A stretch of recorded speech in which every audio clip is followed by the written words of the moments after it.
Hello everyone, this is Prasuji and welcome to Student Guide. তো আজি আমি B.Ed Entrance Exam for Dibrugarh University ওপৰত discuss কৰিম। মোৰ লগত আছে আমাৰ স্কুলৰ জুনিয়ৰ তন্ময় মহন্ত। সো তন্ময় মোস্ট ওয়েলকাম। সো বহুত দিনৰ পিছত লগ পাইছো, ভাল লাগিছে। আমি আগতে জেএনভিত একেলগে পঢ়িছিলো। যে তন্ময় মোৰ জুনিয়ৰ আছিলে। বৰ্তমান তন্ময় এতিয়া তিতাবৰ ডায়েটত B.Ed কৰি আছে ডিব্ৰুগড় ইউনিভাৰ্চিটি আন্ডাৰত, এখন গভৰ্নমেণ্ট কলেজ হয়।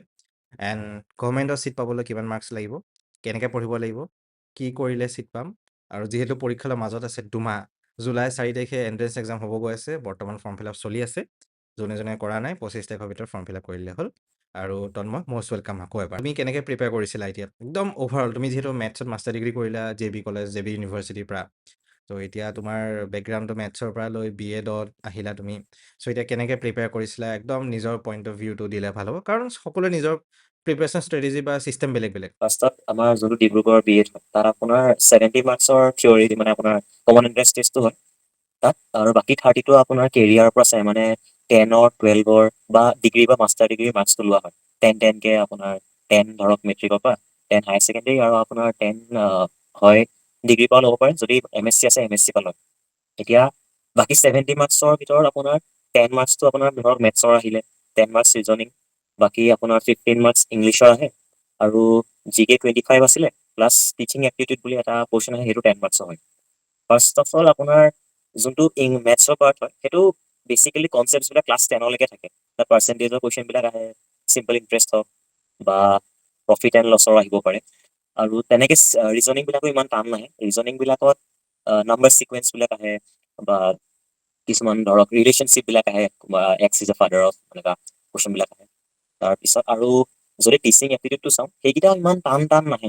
যদি আমি কিছুমান কমন কুৱেশ্যনবিলাক যদিও চাই যাওঁ, তাৰ পৰা 10টাৰ ভিতৰত আৰামত 5-6টা ইজিলি কমন পৰি যায়, আৰু সেইকেইটা আমি এলিমিনেশ্যন মেথড থ্ৰুদিও নিজেই কৰিব পাৰোঁ, ইমান টান নাহে। কিন্তু যোনটো কাৰেণ্ট এফেয়াৰ্ছ, মানে GK 25 মাৰ্কছটো যে আহে, তাত আপোনাৰ খালি অকণমান চাব লগা হয়। তাৰ কাৰণে মই মানে স্পেচিয়েলি আছাম এখন ফ'ল' কৰিছিলোঁ। তাত আপোনাৰ কাৰণ গোটেই আপোনাৰ হিষ্ট্ৰীৰ পৰা আৰু স্পৰ্টছবিলাক, যেনেকৈ এতিয়া থমাছ কাপ হৈ আছে, বা আকৌ অস্কাৰ্ছত কোনখন মুভিয়ে পালে, বা আপোনাৰ চ' সেইটো কাৰণে কাৰেণ্ট এফেয়াৰ্ছৰ কাৰণে মই আছাম ইয়েৰবুকখন ফ'ল' কৰি তাৰ পৰাই বহুতখিনি বস্তু কমন পাইছিলোঁ। আৰু লগতে ৰাইটাৰ্ছবিলাকৰ নাম আহে। আৰু ইংলিছ পাৰ্টটো ইমান টান নহয়, এটা পেছেজ আহে 5 মাৰ্কছৰ, প্লাছ আৰু বাকীখিনি গ্ৰামাৰ। চ' মই মানে আপোনাৰ মানে বেছিকে গ্ৰামাৰ মেথছৰ কেনেকুৱা টাইপত গ্ৰামাৰখিনি আহিব এতিয়া? আপোনাৰ পাৰ্টছ অফ স্পীচবিলাক আহে, নাউন চাউন ইমান টান নাহে যেনিবা। খালি কিছুমান টান মানে কি, মিনিং কিছুমান আহে ৱৰ্ডৰ, সেইকেইটা অলপ টান থাকে যেনিবা। এণ্টনিম চিননিমছ বিলাকৰ ইউজো হয়। খালি 15 মাৰ্কছৰ ইংলিছত আই থিংক পেছেজটো বাদ দি বাকীকেইটা ইমান টান নাহে যেনিবা। হ'লেও আপোনাৰ যাৰ মানে ইংলিছটো অলপমান হ'লেও চাই থোৱা আছে 10 লেভেল বা 12 লেভেল, আৰামত পাৰি যাব লাগে। কিন্তু সেই 25 মাৰ্কছতে আপোনাৰ মানে হেৰিটো যায়, আৰু খালি মেইন তাত ৱেটেজটো ইংলিছৰ দি পেলাই বহুতখিনি আহিব ন, 25 মাৰ্কছ। বহুতখিনি আহিব। য়েছ, অ'কে। আৰু টিচিং এপ্টিটিউডত যদি চোৱা যায়, সেইটো আপোনাৰ কমন কুৱেশ্যনে পৰে বেছিভাগ। 10 মাৰ্কছতে 5-6টাটো ইজিলি কমন পৰি যায় সেইটোত। যিহেতু NEP পেটাৰ্ণ বৰ্তমান চলি আছে, NEPৰ ওপৰতো আহিব পাৰে বহুতখিনি NEP কুৱেশ্যন। ওপৰতো আহিব। য়েছ, হয়, আৰু যেনেকৈ এতিয়া আমাৰ NEP ওপৰত 2-3টা কুৱেশ্যন আহিছে অ'কে আগৰবাৰ। চ' আৰু যেনেকৈ এতিয়া মিড ডে মিল কিবা কিবি বহুতখিনি আছেতো, চ' সেইবিলাকৰ ওপৰতো আহিব পাৰে স্কিমবিলাক। তেনেকুৱা টাইপত চালে আই থিংক হেল্প হ'ব। আৰু ক'ৰবাত না ক'ৰবাত এটা বস্তু হেল্প হৈছে নেকি তোমাৰ, যে ডিব্ৰুগড় ইউনিভাৰ্চিটিৰ B.Edৰ কুৱেশ্যন পেপাৰবিলাক যিহেতু থাকে আমাৰ লগত, চ' কুৱেশ্যন পেপাৰ যোৱা 4 বছৰ 3 বছৰ 5 বছৰ যদি ষ্টুডেণ্ট এজনে ভালকৈ চায়, আৰু কুৱেশ্যন পেপাৰখিনি অকল এনেই ওপৰৰ পৰা চোৱাটো নহয়, অলপ এনালাইচিছ যদি কৰে, তেতিয়াহ'লে কুৱেশ্যন মানে বহুতখিনি কমন, অলপ বেলেগ বেলেগ টপিকৰ পৰা হ'লেও ইজি পৰিব চাগে। আৰু আপোনাৰ পেপাৰখন মানে আপোনাৰ পেপাৰবিলাক চালে গম পোৱা যায়, আৰু ধৰক কোনটো পাৰ্টৰ কেনেকৈ আহিব। এতিয়া টিচিং এপ্টিটিউডে হওক, মই আপোনাৰ তাৰ কুৱেশ্যনবিলাকে চাইছিলোঁ প্ৰিভিয়াছ ইয়েৰ, তাৰ পৰাও 2-3টা কুৱেশ্যন কমন পাইছোঁ আপোনাৰ। চ' GKটো বাদ দি বাকী চবতে অলপ চলপ আপোনাৰ গম পোৱা যায়, মানে কেনেকুৱা টাইপৰ আহিব পাৰে বুলি। যিহেতু GK আৰু কাৰেণ্ট এফেয়াৰ্ছ প্ৰত্যেক মাহে মাহে সলনি হৈ থাকেগে, সলনি হৈ চ' থাকে। সেইটো এটা আনপ্ৰেডিক্টেবল বস্তু ক'ব গ'লে। চ' সেইকাৰণে যেনেকৈ তুমি ক'লা, যেনেকৈ আছাম ইয়েৰবুকখন চালে বহুতখিনি হেল্প হ'বগে। চ' আই থিংক সকলোৱে যাতে অলপমান আছাম ইয়েৰবুকখন ভালকৈ চায়, আৰু পিছলৈও যেতিয়া টেট দিব বা CTET এনেকুৱা টাইপৰ এক্সামবিলাক দিয়ে, চ' তেতিয়া এই বুকখনৰ পৰা বহুতখিনি হেল্পফুল হ'ব আৰু ষ্টুডেণ্টসকলৰ। চ' সেইকাৰণে এতিয়াৰ পৰা বস্তুখিনি অলপ অলপ যদি ফ্ৰী আছে ভালকৈ চালে হ'ল। যদি ডিগ্ৰী কৰি আছে তো তেওঁলোকে অলপ অলপ এক্সামৰ আগেকে ভালকৈ চালে বস্তুখিনি আই থিংক হেল্পফুল হ'বগৈ। অ'কে, চ' এতিয়া আমি আহোঁ যে গভৰ্ণমেণ্ট কলেজ এখনত ছিট পোৱাটো মানে কেনেকুৱা টাইপত ক্ৰাইটেৰিয়া থাকে। যিহেতু B.Ed এণ্ট্ৰেঞ্চ দিলে এতিয়া 70 মাৰ্কছৰ B.Ed এণ্ট্ৰেঞ্চটো হ'ল, তো 70 ভিতৰত কিমানমান মাৰ্কছ পালে ডিব্ৰুগড় ইউনিভাৰ্চিটি আণ্ডাৰৰ গভৰ্ণমেণ্ট কলেজত ছিটটো পায়, আৰু গভৰ্ণমেণ্ট কলেজৰ ফিজটো কিমান থাকে প্ৰতি বছৰে? আপোনাৰ 24ত যোনটো এন্ট্ৰেন্স দিছিল তাত আপোনাৰ কাট অফ 24 মান আছিলে। এতিয়া আমি যোন বছৰ দিলো 25ত, সেইবাৰ আপোনাৰ কাট অফটো 630 হেৰি হৈ গ'ল, মানে ডাইৰেক্ট 6 মাৰ্কছ বাঢ়ি গ'ল।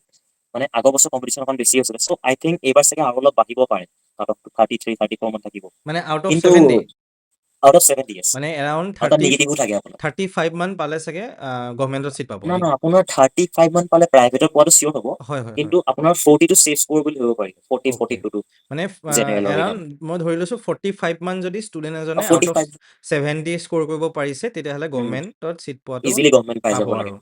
তো যিহেতু যোৱা বছৰ মানে তাৰ আগৰ বছৰ দিছিলে 25লৈকে, মানে যাৰ যাৰ মাৰ্কছ আছে তেওঁলোকেহে এপ্লাই কৰিব বুলি দিছিলে।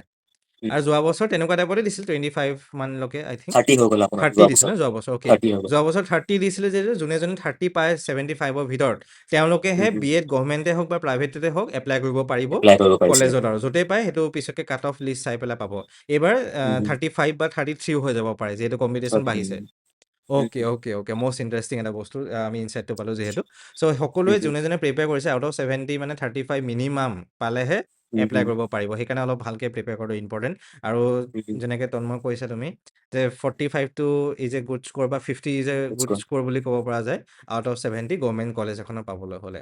আৰু মানে গভৰ্ণমেণ্টত এতিয়া ফিজ কেনেকুৱা টাইপত হয় আৰু? গভৰ্ণমেণ্টত ফিজ আপোনাৰ আমাৰ ডায়েটত ফিক্স থাকে, মানে আপোনাৰ 28,000 তাৰ এটা মানে ওৱান টাইম পেমেণ্ট লৈ লয় 28,000। বাকী আপোনাৰ মানে বছৰি এক্সামৰ পৰা থাকেনে? বছৰি নহয় 2 years মিলাই মেলি 28,000 লয়। অ'কে, আপোনাৰ একো এক্সট্ৰা খৰচ নাই, মানে এক্সামৰ কাৰণে হেৰিও দিব নালাগে।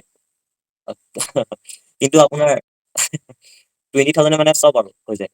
মানে অনলি 20 নে 28,000? 28,000, বাকী আপুনি 28,000। একো এটকাও দিব নালাগে এক্সট্ৰাকে। অ'কে অ'কে, চ' সেইকাৰণে গভৰ্ণমেণ্টত যিসকলে ভাবিছে তো প্ৰাইভেটৰ হ'লেতো এৰাউণ্ড 80 90 1 লাখৰ ওচৰত গুচি যায়গৈ। ইজিলি 1 yearly এবছৰত আপোনাৰ 80,000 মান আহি যাব য়েছ, এবছৰ প্ৰাইভেটত। নিয়াৰ এবাউট 1 লাখ মান যাবগৈ, তো 2 বছৰ নিয়াৰ এবাউট 2 লাখ মান যাবগৈ। চ' গভৰ্ণমেণ্টত 2 বছৰতে 28,000, প্ৰতি বছৰে 14,000 বা খুব বেছি 30,000 হ'ব পাৰে, আৰু প্ৰতি বছৰে 15,000 মান ধৰিছোঁ। চ' সেইকাৰণে গভৰ্ণমেণ্টত ছিটটো দখল কৰিব সকলোৱে যাতে ট্ৰাই কৰে। যিখিনি মেথছৰ পৰা আহে কুৱেশ্যন, এতিয়া মেথছৰ পৰা ইম্পৰ্টেণ্ট টপিক কি হ'ব পাৰে, বা মেথছত টিচিং এপ্টিটিউডৰ পৰা ইম্পৰ্টেণ্ট টপিক কি হ'ব, যদি চবৰ পৰা এটা ব্ৰেকডাউন দি দিয়া তেতিয়া আই থিংক হেল্পফুল হ'ব সকলোৰে বাবে। আপোনাৰ মেথছৰ যোনটো আপোনাৰ পাৰ্ট হয় তাত আপোনাৰ স্পেচিয়েলি চাব গ'লে আপষ্ট্ৰীম ডাউনষ্ট্ৰীমৰ কুৱেশ্যনবিলাক আহে। তাৰ পৰা আপোনাৰ পাৰ্চেণ্টেজৰ কুৱেশ্যনবিলাক আহে। তাৰ পৰা আৰু চাব গ'লে প্ৰফিট এণ্ড লছৰ কুৱেশ্যনবিলাক আহে। চিম্পল ইণ্টাৰেষ্ট কুৱেশ্যন আপোনাৰ ধৰক, মানে যোনবিলাক ক্লাছ 10 লৈকে যোনবিলাক কম্পিটিশ্যন এক্সামতো যোনবিলাক বেছিকে আহি থাকে সেইবিলাকে আপোনাৰ কমন টপিকছ যেনেকে। প্লাছ আপোনাৰ টিচিং এপ্টিটিউডটো আমিতো কোনো পাই অহা নাই আগত। চ' সেইটো কাৰণে নিজে পঢ়ি পেলাই যোনখিনি বেছিক বস্তুখিনি এবাৰ চাই গ'লো, মানে টিচিঙৰ মেইন মটো কি বা সেইবিলাক চাই গ'লেও মানে কমন পৰি যায়। ত' টিচিং এপ্টিটিউড পাৰ্টটো ইমান টান নাহে। আৰু তেনেকে আপোনাৰ ৰিজনিং পাৰ্টটোতো আপোনাৰ সাধাৰণেই ক'লোৱে আপোনাক, যেনেকে আপোনাৰ ৰিলেশ্যনশ্বিপবিলাক আহে, প্লাছ আপোনাৰ নাম্বাৰ চিকুৱেঞ্চবিলাক আহে, বা ফিগাৰবিলাক কেতিয়াবা দিব পাৰে, দুটা ফিগাৰ এনেকে। কাৰেণ্ট এফেয়াৰ্চৰ কাৰণে তেনেকে আপোনাৰ ইয়েৰ বুক বা নিজে যদি অকণমান নিউজটোকে চাই থাকে সদায় সদায় অকণমান কিবা ব্ৰেকিং, তাৰ পৰাও কমন কুৱেশ্যন কেইটামান পৰি যায় কেতিয়াবা। ইংলিছটো আপোনাৰ সেইটোৱে এটা পেছেজ আহিব 5 মাৰ্কছত, বাকী আপোনাৰ 5 মাৰ্কছত আপোনাৰ এণ্টনিম চিননিম এইবিলাক পৰি যাব, লগতে ৱৰ্ড মিনিং আহিব, প্লাছ আপোনাৰ পাৰ্টছ অফ স্পীচৰ এটা দুটা গ্ৰামাৰ আহিব পাৰে, বা কেতিয়াবা পাংচুৱেশ্যনৰ ইউজবিলাকো আহিব পাৰে, ক'ত কমা ক'ত হেৰি ইউজ কৰা হয় ভালকে। ত' আই থিংক এই যিখিনি বস্তু তন্ময় কৈছে অলপ ভালকৈ সকলোৱে নোট ডাউন কৰিবলৈ বেছি ভাল হয়। আৰু অলৰেডি মই এটা ভিডিঅ' দিছিলোঁ চিলেবাছৰ বিষয়ে, চিলেবাছ কি কি আহিব ডিব্ৰুগড়ে হওক গুৱাহাটীয়ে হওক। ত' সেই চিলেবাছৰ ভিডিঅ'টো ডেছক্ৰিপশ্যনটো মই দি দিম, সকলোৱে এবাৰ চেক কৰি ল'ব পাৰিব। আৰু মেইন চিলেবাছটো অলপ ফ'ল' কৰিলে টু দি পইণ্ট, আৰু question paper previous year question পেপাৰবিলাক ভালকৈ ফ'ল' কৰিলে সকলোৰে বস্তুখিনি কভাৰ হৈ যাবগৈ। চ' এতিয়া আমি এটা বস্তুত আহোঁ যে পৰীক্ষাৰ 10 দিন আগত, এসপ্তাহ আগত, এটা তুমি যেনেকৈ চাইছিলা বা তোমাৰ লগৰবিলাকৰ লগতো ডিছকাছ কৰিছা যেনেকৈ, যে কেনেকুৱা টাইপৰ তেওঁলোকে মানে 10 দিন এসপ্তাহ আগত পঢ়িছিলে, বা চেল্ফ নোটৰ বিষয়ে কিবা বনাইছিলা নেকি বা তুমি কিবা বনাইছিলা নেকি যাতে পৰীক্ষা 1 দিন 2 দিন বা 10 দিনৰ আগত চাব পৰাকে আৰু? আপোনাৰ প্ৰিপেৰেশ্যনটো মই আপোনাৰ এমাহমানৰ আগৰ পৰা ভালকে কৰিছোঁ আৰু তেতিয়াৰ পৰা আপোনাৰ যোনবিলাক ডেইলি কৰি যাওঁ সেইবিলাক আপোনাৰ নোট কৰি যাওঁ ইম্পৰ্টেণ্টবিলাক জাষ্ট ৰাতি শোৱাৰ আগত হ'লেও এবাৰ চাই লওঁ তেনেকৈ আপোনাৰ মানে সেই বস্তুটো আপোনাৰ মই ডেইলি গোটেই মান্থটো ফ'ল' কৰিছিলোঁ আপোনাৰ দুটা তিনিটা আপোনাৰ ধৰক তেনেকৈ গ্ৰামাৰ অলপ চাইছিলোঁ বা অলপ প্ৰেক্টিছ কৰিছিলোঁ লগতে অলপ ৱৰ্ড মিনিংবিলাকো এনেকৈ চাই যাওঁ লগতে আপোনাৰ কাৰেণ্ট এফেয়াৰ্ছটোতো সদায় ফ'ল' কৰি আছিলোঁ সেই আপোনাৰ মানে যোনটো আপোনাৰ মানে যোনটো 25ৰ যোনটো আপোনাৰ ফাৰ্ষ্ট 6 মান্থছ তাত যি হ'ল বেছিভাগ সেইবিলাক চাই গৈছিলোঁ আৰু তেনেকৈ সেইবিলাক আপোনাৰ ইম্পৰ্টেণ্ট যোনবিলাক ধৰক যেনেকৈ আপোনাৰ নবেল প্ৰাইজৰ নেমবিলাক তাৰ সদায় এবাৰ যাওঁতেও আহোঁ মানে সদায় সদায় এবাৰ চাই লওঁ কোনে কোনটো হেৰিত পাইছিলে আৰু পদ্মশ্ৰী এৱাৰ্ডছ বা ভাৰত ৰত্ন কোনে পাইছে সেইবিলাক আপোনাৰ কমন কুৱেশ্যন তাৰ পৰা এটা দুটাটো পাবই চিয়ৰ পৰীক্ষাত চ' মই ভাবোঁ যে কি আপোনাৰ নোটছ কিছুমান ৰখাটো ভাল যাতে মানে পিছত অকণমান সুবিধা হয় কাৰণ আমি পাহৰি যোৱা হয় বস্তুবিলাক এবাৰ হ'লেও চাই ল'লে আপোনাৰ লাষ্টত ৰিটেনশ্যনটো আহি যায় অ'কে, অ'কে। চ' সেইখিনি যিহেতু তুমি 1 মাহ ৰেগুলাৰ ষ্টাডি কৰিছা, চ' সকলোৱে কৰিব লাগিব দেই। এনেই হাৱাতে আৰু পঢ়িম, B.Ed কৰিম, কিবা কৰিম ভাবি থাকিলে নহ'ব। আৰু এগালমান ৰিচোৰ্চ গোটাব নালাগে। এখন কিতাপ এটা ৰিচোৰ্চে লওক, তাক মাল্টিপল টাইমছ 10 বাৰ, 20 বাৰ, 5 বাৰ ৰিভাইজ কৰক। সাধাৰণতে আমাৰ এনেকুৱা টাইপত হয় যে কুৱেশ্যনটো জানো, মনত আছে, খালি পাহৰি থাকিলোঁ কিবা এটা। আনচাৰটো এইটো মোৰ দেখা নিচিনা লাগিছে। ত' চবৰে সেইটো বস্তু হয় আৰু। ত' কাৰণটো হয় আমি বহুতখিনি বেলেগ মেটেৰিয়েলৰ পৰা পঢ়া যায় কাৰণে। চ' এতিয়া তন্ময় আমি যদি আহোঁ B.Ed লাইফৰ ওপৰত, ত' বহুতে ভিডিঅ'জো আজিকালি বনাই থাকে B.Ed লাইফ ইজ ভেৰি কামৰ, ভেৰি হেক্টিক, বহুত এইটো ঢেৰ আৰু। So' what's your point of view মানে কেনেকুৱা টাইপৰ B.Ed লাইফ কেনেকুৱা টাইপত চলি আছে বৰ্তমান এতিয়া? মোৰ এতিয়াতো মোৰ ছেকেণ্ড আপোনাৰ চেম বহুত ছেকেণ্ড ছেকেণ্ড চেমি আছে মোৰ আপোনাৰ এতিয়ালৈকে বহুত ভাল লাগিছে খালি আপোনাৰ কামো মানে কি আৰু অলপ দুটা এটা কাম হয় আৰু বেছিকে কিন্তু আপোনাৰ বেছিভাগ কাম থাৰ্ড চেমতে থাকে ফাৰ্ষ্ট আৰু ছেকেণ্ড চেমত ইমান কষ্ট নাই আপোনাৰ নিজে আপোনাৰ যোনটো আপোনাৰ ডিগ্ৰীত যেনেকে পঢ়া হয় তেনেকুৱা নিচিনাই আৰু খালি অলপ এটা দুটা প্ৰেজেণ্টেশ্যন বেছি হ'ব পাৰে কিন্তু থাৰ্ড চেমটো অকণমান কামবিলাক বেছি আৰু যিহেতু আপোনাৰ TLM পৰা আদি কৰি চব তাতে প্ৰেক্টিচ টিচিং চব তাতে পৰি যায় আপোনাৰ কিন্তু এতিয়ালৈকে আপোনাৰ একো ষ্ট্ৰেছ ফিল কৰা নাই মই ভালেই পাইছো এনজয় কৰিছো পুৰা অ'কে। যিহেতু টিচাৰ হ'বলৈ হ'লে এজন অল ৰাউণ্ড ডেভেলপমেণ্ট হ'ব লাগিব মানুহৰ এতিয়া। কথা কোৱাৰ পৰা লৈ, প্ৰেজেণ্টেশ্যনৰ পৰা লৈ, ষ্টুডেণ্টক বুজোৱা, নতুন স্কিল আনি পেলাই। চ' সেইকাৰণে সেইটো এটা ট্ৰেইনিং B.Ed ত দিয়া যায় আৰু বহুতখিনি এক্টিভিটিজ কৰাই। চ' আই থিংক সেইটো এটা বহুত বেনিফিট হয় এজন ষ্টুডেণ্টৰ বা মানুহ এজনৰ আৰু। চ' আই থিংক অলপমান যিহেতু তুমি JNVৰে আছিলা, অলপমান JNVৰ বস্তুবিলাকো চাগে ৰিলেট কৰিব পাৰিছা B.Ed লাইফত। চ' অ'কে, থেংক ইউ তন্ময়, বস্তুখিনি বহুত ধুনীয়াকৈ ইনচাইটছ তুমি দিলা। এণ্ড তুমি নিজৰ পইণ্ট অফ ভিউৰ পৰা মানে এতিয়া বৰ্তমান যিসকলে প্ৰিপেয়াৰ কৰি আছে তেওঁলোকক কিবা ছাজেষ্ট কৰিব বিচাৰা নেকি যে এইটো কৰিলে আৰু অলপ বেছি ভাল হ'ব?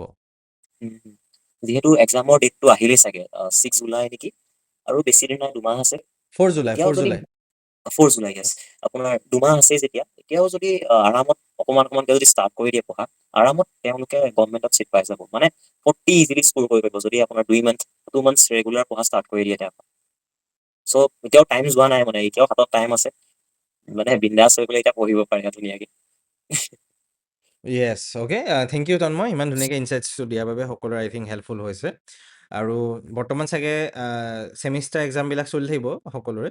অ চ' তোমালোকে ছেমিষ্টাৰ এক্সাম শেষ হৈ তন্ময় যেনেকৈ 1 মাহ ভালকৈ ডিপ ডাইভ ষ্টাডি কৰিছিলে, চ' তেনেকৈ ডিপ ডাইভ ষ্টাডি কৰিলেই হ'ল। যিমান পাৰে এখন গভৰ্ণমেণ্টত ল'লে ফাইনেন্সিয়েল পইণ্ট অফ ভিউৰ পৰা ফাইনেন্সিয়েল বহুতখিনি হেল্পফুল হয় এজন। এতিয়া এটা প্ৰেছাৰো থাকে ঘৰৰ পৰা ইমানখিনি এমাউণ্ট লৈ কৰাটো এটা সেই আৰু অলপ প্ৰব্লেম হয় সকলোৰে যিহেতু। চ' সেইকাৰণে ভালকৈ প্ৰিপেয়াৰ কৰি কিনে এণ্ট্ৰেঞ্চটো নিজৰ হাতত আৰু ভালকৈ দিলে ভালকৈ ক্ৰেক কৰিব পাৰিবা। এণ্ড থেংক ইউ ছ' মাছ তন্ময়, বহুত ধুনীয়াকৈ বস্তুখিনি এক্সপ্লেইন কৰিলা। আৰু আমাৰ হোৱাটছএপ গ্ৰুপৰ লিংকটো ডেছক্ৰিপশ্যনত আছে। মই চিলেবাছৰ পৰা লৈ বস্তুখিনি তাত দিয়া গৈছে, আকৌ দি দিম পিছলৈ আপকামিং ডেজত। এণ্ড আৰু কিবা আমি গাইডেঞ্চ ছেশ্যন আমি আনিলে তাতো আমি ইনফৰ্ম কৰি দিওঁ আমাৰ হোৱাটছএপ গ্ৰুপত। Okay, thanks a lot Tanmoy, and সকলোকে বহুত ধন্যবাদ আমাৰ চেনেলটো চোৱাৰ বাবে। এণ্ড ইনষ্টাগ্ৰাম পেজটো লিংক ডেছক্ৰিপশ্যন আছে, তাৰ পৰা আপোনালোকে চাই ল'ব পাৰিব। Thanks a lot.